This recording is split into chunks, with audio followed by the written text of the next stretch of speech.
¿cuál es el objetivo al describir el trono de Dios? ¿Hay diferencia entre el trono de Dios y el del Cordero? ¿Qué simbolizan las piedras preciosas jaspe y cornalina? ¿Qué simboliza el arco iris de esmeralda sobre el trono de Dios?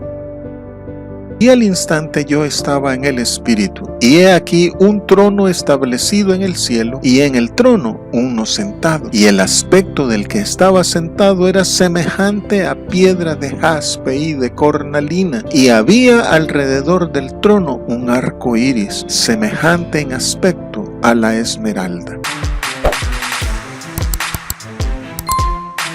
Descripción del trono de Dios. Estudio del Apocalipsis desde la perspectiva amilenial.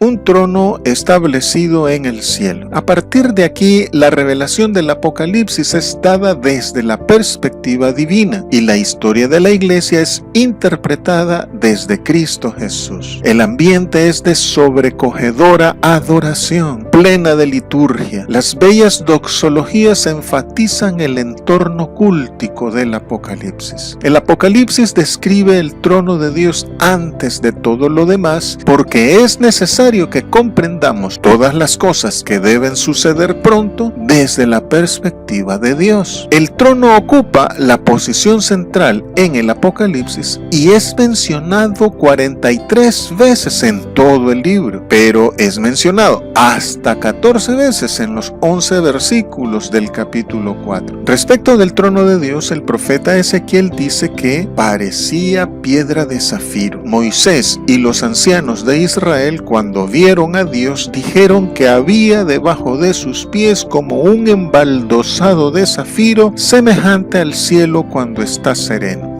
Al estilo profético de Ezequiel e Isaías, esta descripción de la majestuosidad de Dios, resaltada con el resplandor, la luz y el arco iris, busca tres objetivos. Primero, enfatizar la soberanía absoluta de Dios que gobierna desde los cielos y conduce la historia de la iglesia. Segundo, inculcar en los creyentes mayor fe en la sabiduría, poder y providencia de Dios. Y tercero, dar seguridad sobre el hecho de que la iglesia está protegida por Dios mismo y que es dirigida por el Cordero inmolado, quien con su sangre nos ha adquirido para Dios y nos ha hecho un reino de sacerdotes. Cristo Jesús, el divino Cordero, es la clave de interpretación del mover salvífico de Dios en la historia humana. Desde la perspectiva terrenal, la bestia y la gran ramera parecen estar reinando, pero la visión del trono de Dios muestra que Dios es el verdadero soberano. Nadie que gobierne en la tierra es tan importante, solo el supremo y verdadero Dios. Ahora bien, el apóstol Juan indica que el trono de Dios está establecido en el cielo. Al decir que está establecido, enfatiza su firmeza, su durabilidad y permanencia. El trono de Dios no puede ser depuesto, tampoco puede ser ocupado por más nadie, sino solo por Dios y el Cordero. Los profetas Micaías, Isaías y Daniel testificaron también haber visto a Dios sentado en su trono, evidenciando que Él es quien realmente gobierna sobre las naciones. Así pues, desde un principio se establece que todo lo profetizado en el Apocalipsis es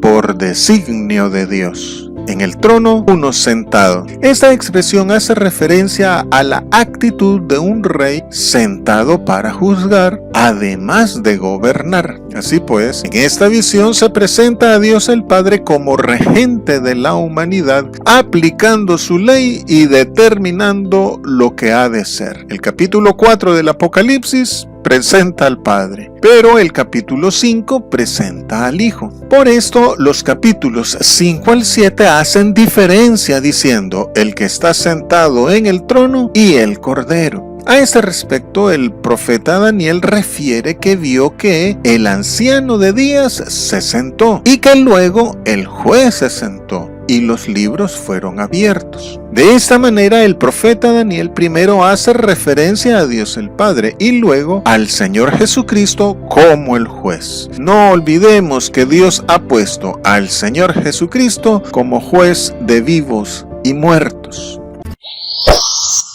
Hagamos que la palabra de Dios corra y sea glorificada. Dale clic en me gusta, suscríbete, haz un comentario y comparte este video para que este contenido llegue a más personas. El aspecto del que estaba sentado. El apóstol Juan no describe a Dios el Padre en términos antropomórficos, sino en representaciones de su gloria. Dios no tiene forma, lo cual es otro argumento contra la idolatría. La Biblia siempre presenta a Dios en términos de luz. Dice el salmista que Dios es el que se cubre de luz como vestido, y el apóstol Pablo lo presenta como el que mora en una luz inaccesible. Y el apóstol Juan le ve aquí en medio de destellos luminosos como de piedras preciosas. No obstante, dice que él estaba sentado. Y esto hace alusión a la imagen y la semejanza de Dios con la cual fue creado el ser humano. Esto coincide con la descripción del profeta Ezequiel que dice: y sobre la figura del trono había una semejanza que parecía de hombre sentado sobre él. Y el profeta Daniel también habla del anciano de días diciendo que se sentó sobre el trono. Lo mismo dijeron los profetas Micaías e Isaías. Semejante al jaspe y la cornalina. En el capítulo 21, versículo 11, el Apocalipsis describe a la piedra del jaspe diciendo que era diáfana, como el cristal. Esto parece indicar que en el mundo antiguo se daba el nombre de jaspe al diamante, por el que la luz pasa con un fulgor que deslumbra. La cornalina, por su parte, era conocida en aquel entonces como sardónice, porque se decía que se encontraba cerca de Sardis. La cornalina es una piedra de un color rojo como el del fuego. Autores modernos siguen la interpretación del antiguo ecumenio que opinó que el jaspe o diamante significa la bondad de Dios y la cornalina representa lo temible de Dios. Así, la pureza y perfección de Dios resulta terrible e insoportable para quienes aman el pecado y son arrogantes. El profeta Ezequiel describe a Dios en los mismos términos y dice: vi apariencia como de bronce refulgente, como apariencia de fuego dentro de ella en derredor, desde el aspecto de sus lomos para arriba y desde sus lomos para abajo vi que parecía como fuego. El apóstol Juan describe al Señor Jesucristo de la misma manera: pies como bronce bruñido, ojos como llama de fuego. Recordemos también que una de las descripciones del Espíritu Santo es el fuego. Arco iris semejante a la esmeralda. El profeta Ezequiel también describe el resplandor del trono como un arco iris alrededor. La luz del resplandor y el arco iris subrayan la vida y la paz que hay en Dios, las cuales Él brinda a la humanidad. En Él no hay tristeza ni dolor y no lo desea para nosotros. Como lo prometió, no habrá más diluvios. Abundancia de vida y paz reina